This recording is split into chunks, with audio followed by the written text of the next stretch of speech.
torch of freedom burn.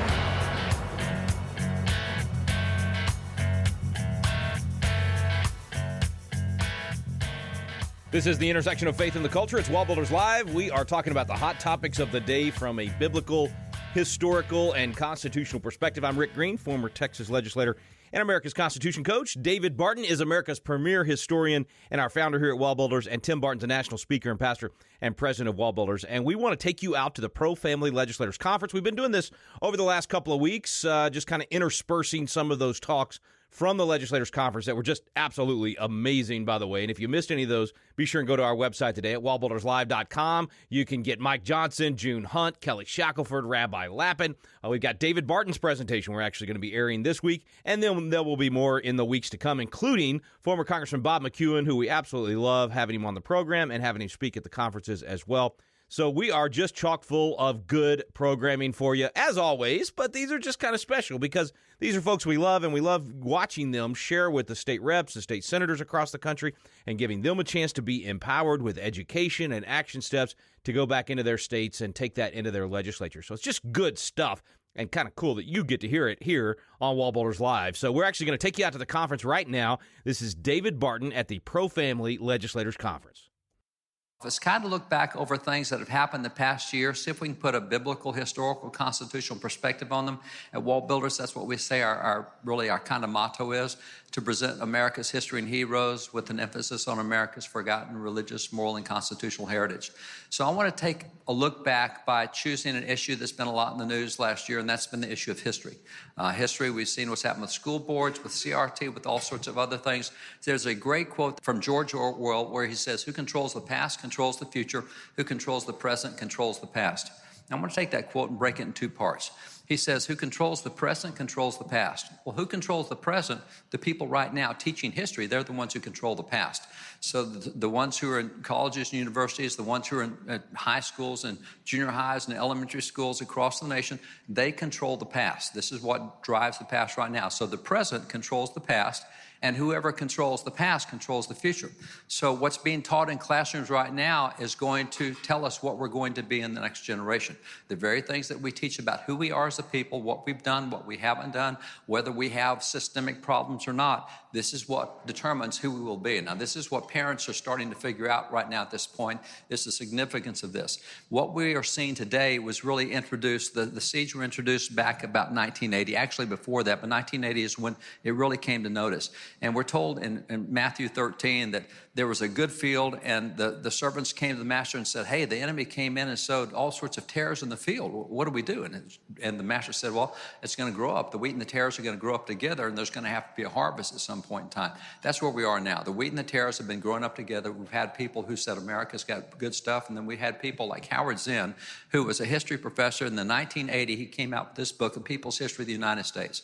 What he did was he took everything bad and ugly about America and said, this is what America is. Now, if I may point out from a historical standpoint, biblically, the Bible teaches the good, the bad, the ugly about everything that happens. When you get the story of David, you have a great worshiper. You have a guy who wrote most of the book of Psalms. You have a guy that is held up as a hero of our faith. He's such a good guy that God made a covenant with him, and yet he wasn't a perfect guy, because we're told in the Bible he was a lousy father. He did a terrible job of raising his own kids, whether it's Amnon or whether it's Adonijah, whether it's Absalom. And on top of that, he also committed adultery with Bathsheba and killed her husband Uriah, which is not good stuff. So the Bible tells you the good, the bad, the ugly. But David, while the bad and the ugly happened, that is not what defined him. What defined him as a person was the fact that he had a heart after God.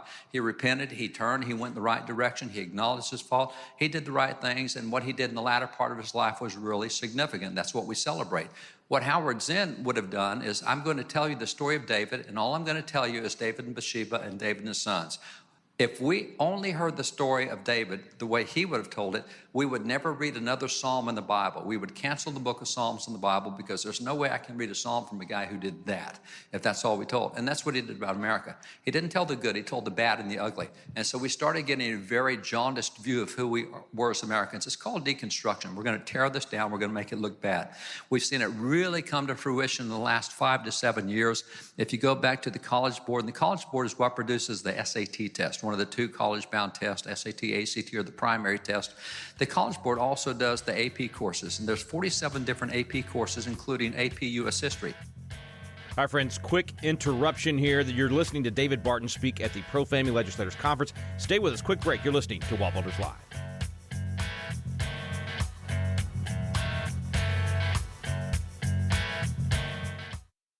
This is David Barton with another moment from America's history.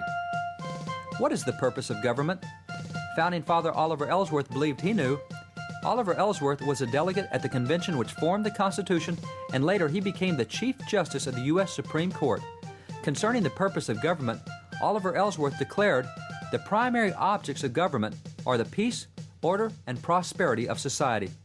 Yet how were these goals to be achieved? Ellsworth explained, "To the promotion of these objects, good morals are essential.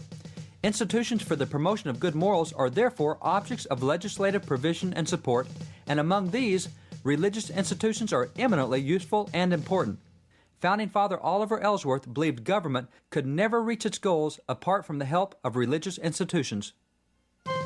For more information on God's hand in American history, contact WallBuilders at 1-800-8-REBUILD.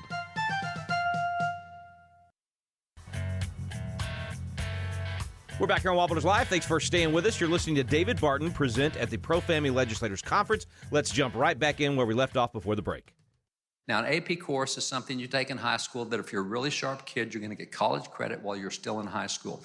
And what you know about education is it doesn't matter how good your curriculum is, doesn't matter how good your standards are, it's testing that drives everything. People teach to the test because that's how you get out, that's where you get merit pay, everything else.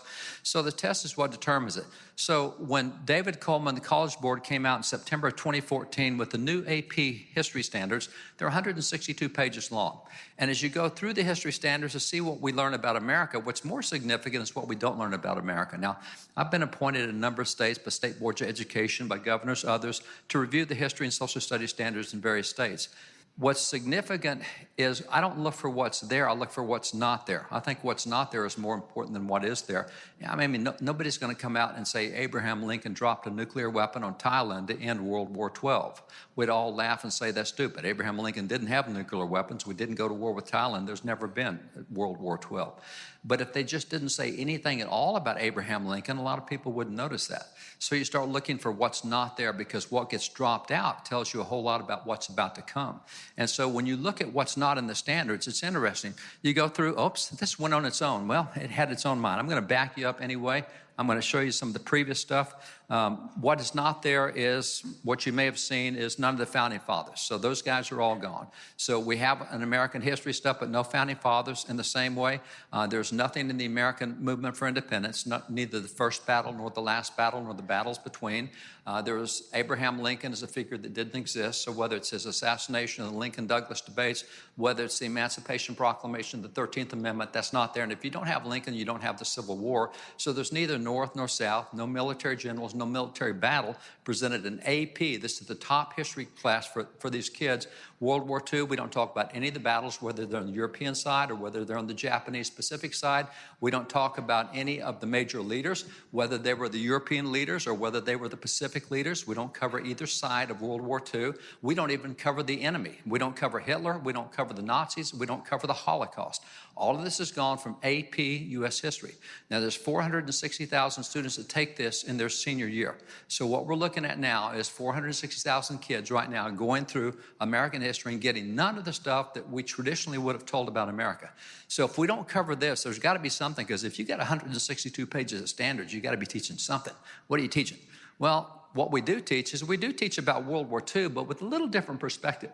For example, we talk about the decision to drop the atomic bomb raised questions about American values. Now, this is interesting because we didn't raise questions about Hitler's values because Hitler wasn't there. We didn't talk about the Holocaust or Hitler. We didn't raise questions about Japan's values or Italy's values, Mussolini or Tojo, because they weren't there.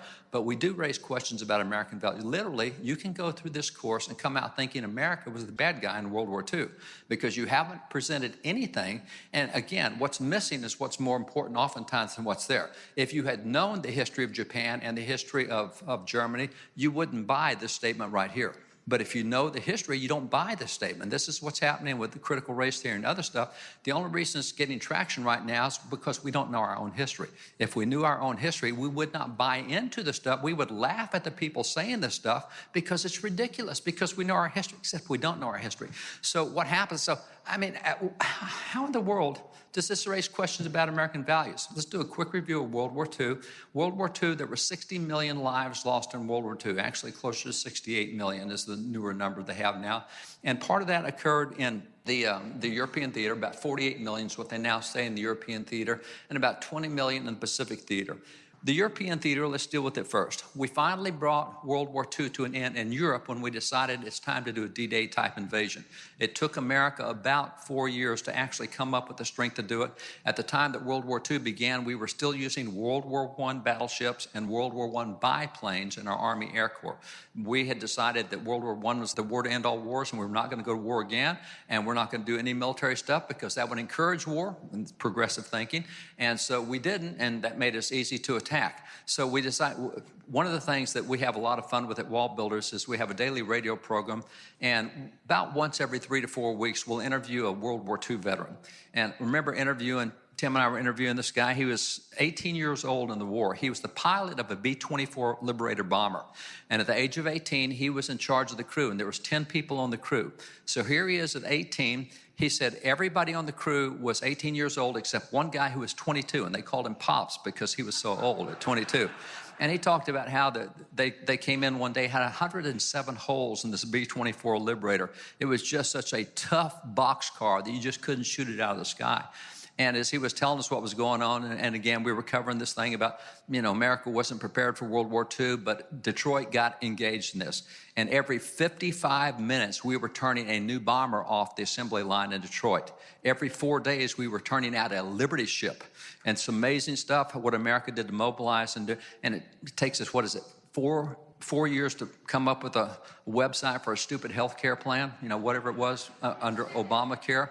But we could turn out a new bomber every 55 minutes. So we really mobilized, we got engaged, and it took us really till 1943. We went across North Africa and pushed the Germans and the Italians out of North Africa, and now we're ready to go into the mainland of Europe and push them out of there. So we did the D-Day invasion. So the D-Day invasion occurs. It's called Operation Overlord. Now, we did that, but now that we finished and Hitler has given up in Germany, it's now time to turn our attention to Japan. We did not pay any attention really to the Pacific theater. We did what we had to do over there. We were not prepared to fight a war on two fronts, and World War II is one of the things that helped us understand that you have to be able to fight a war on two fronts at the same time. So we put all of our attention now to Japan, and as we go through the Pacific, we're winning battles, and as we're winning battles, and we did not lose a battle in the Pacific theater, any major battle, we won them all. But Japan is not giving up. So the thought is, what if we have to invade Japan like we did with D-Day? And so they made plans for what was called Operation Downfall. Operation Downfall was, here's how we'll invade Japan. Japan is refusing to give up, and they should have given up. They had no allies left. Hitler's gone, Mussolini's gone. There is no Axis power left. It's them, and they're losing every single battle.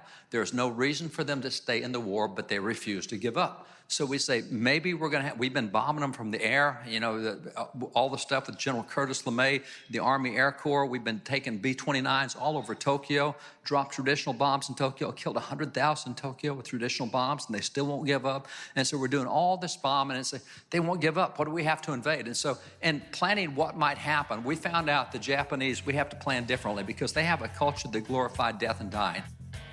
Our friends, quick break here. We're going to take a quick break. We'll be right back. David Barton at the ProFamily Legislators Conference. Stay with us. You're listening to WallBuilders Live.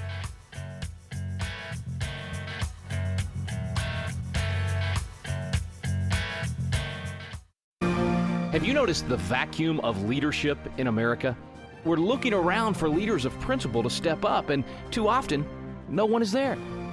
God is raising up a generation of young leaders with a passion for impacting the world around them. They're crying out for the mentorship and leadership training they need. Patriot Academy was created to meet that need. Patriot Academy graduates now serve in state capitals around America, in the halls of Congress, in business, in the film industry, in the pulpit, and every area of the culture. They're leading effectively and impacting the world around them. Patriot Academy is now expanding across the nation, and now's your chance to experience this life-changing week that trains champions to change the world. Visit patriotacademy.com for dates and locations. Our core program is still for young leaders 16 to 25 years old, but we also now have a citizen track for adults. So visit the website today to learn more. Help us fill the void of leadership in America. Join us in training champions to change the world at patriotacademy.com. We're back here on WallBuilders Live. Thanks for staying with us. If you're just tuning in to today's program, we've got a special program out at the ProFamily Legislators Conference where David Barton is speaking to the legislators. Let's pick up right where we left off before the break. It was all about your ancestors. And if you die well, that's a great honor to your ancestors. If you give up, you're a coward. And so the way that they looked at death and dying, we saw them be very different people. They're much like what we would consider to be the ISIS of today's culture. ISIS has a twisted value system that just most of us can't understand how they think and why they do what they do, whether it's Taliban, ISIS, Al-Qaeda, any other group. So what you find is mass suicides are very common. As we were moving into the Pacific Theater and we did the island hopping, we did Guadalcanal, we did Iwo Jima, we found that the casualties were exceptionally high. We won battles, but the Japanese casualties were through the roof because, among other things, the Japanese, every family was given a hand grenade and said, if the Americans win, make sure you blow yourself and your family up. That's the honorable thing to do. You never surrender, so blow yourself up. So you could be down to just a handful of guys taking on the entire army and you won't surrender because that's the honorable thing to do is fight till you're all dead. So the casualty numbers are through the roof. Mass suicides were part of what they did. Again, families blowing each other up. Chinese genocide.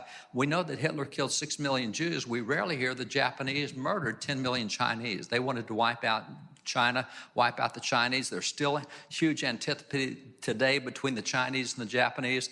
The Japanese actually sent their troops into Korea, brought the women out of Korea as sex slaves for the soldiers, much like ISIS does.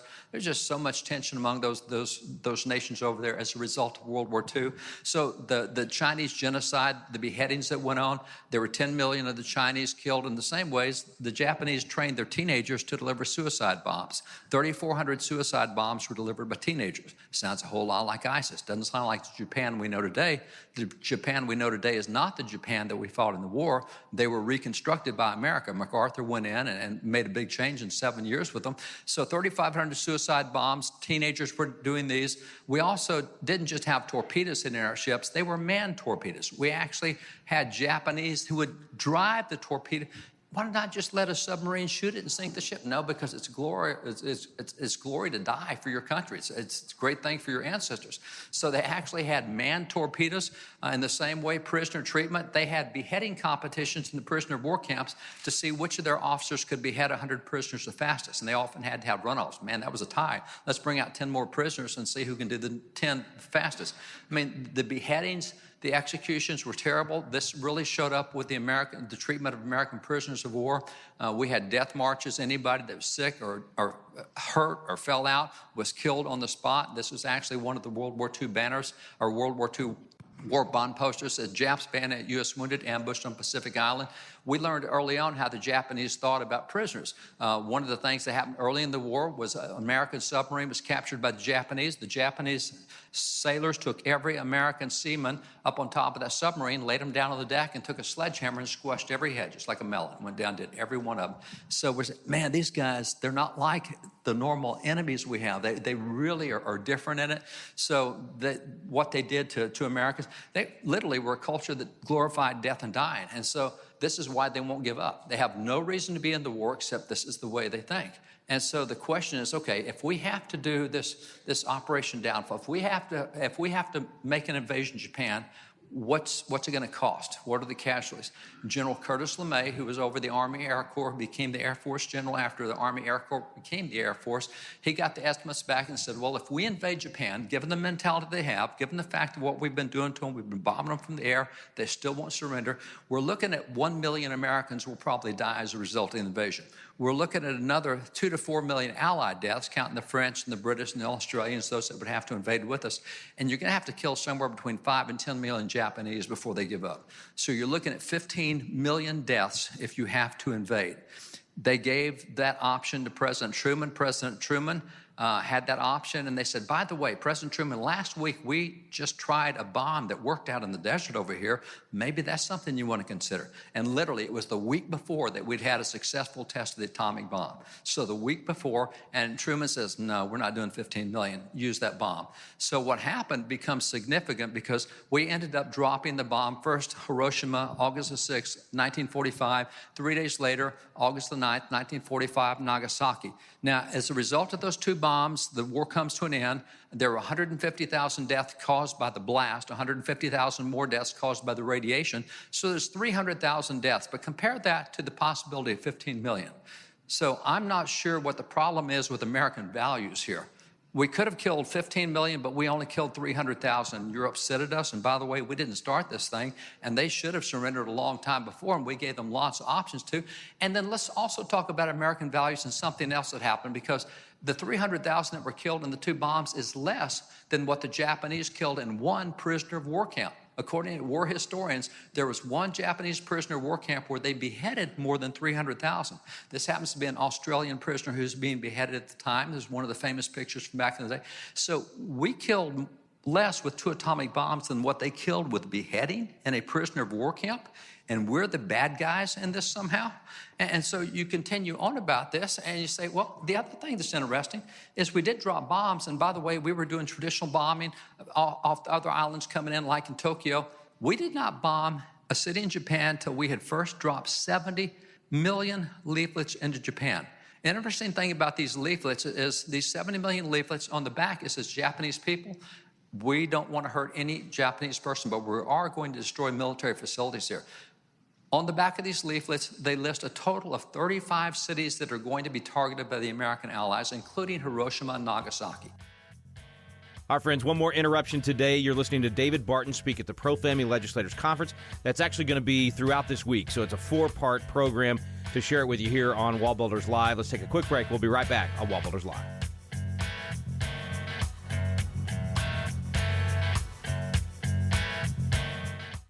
This is David Barton with another moment from America's history. The Pennsylvania Supreme Court recently overturned the jury sentence of a man convicted of the brutal murder of a 71-year-old woman because the prosecuting attorney had mentioned a Bible verse in the courtroom. Yet consider what happened in the 1778 case, Respublica versus John Roberts.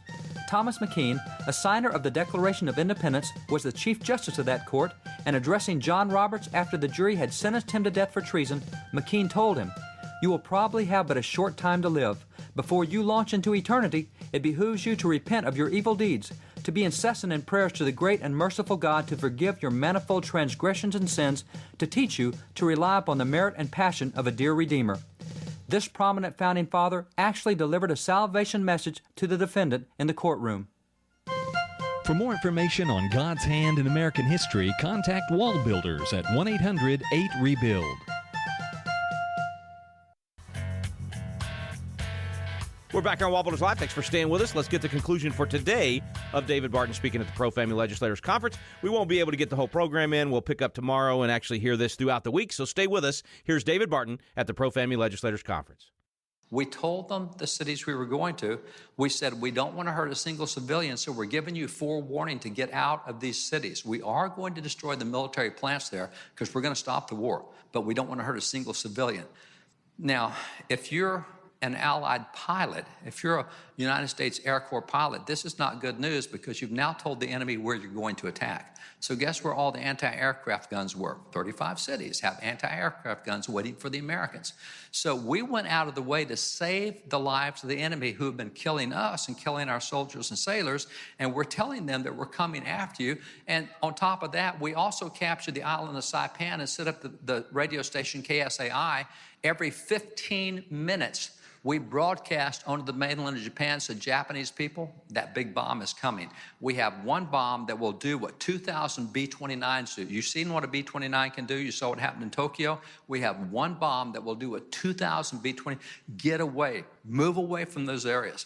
We told them. We broadcast every 15 minutes to get them away from there. And I mean, maybe you guys got this in history. Anybody get this kind of stuff in history? Probably very few of us did.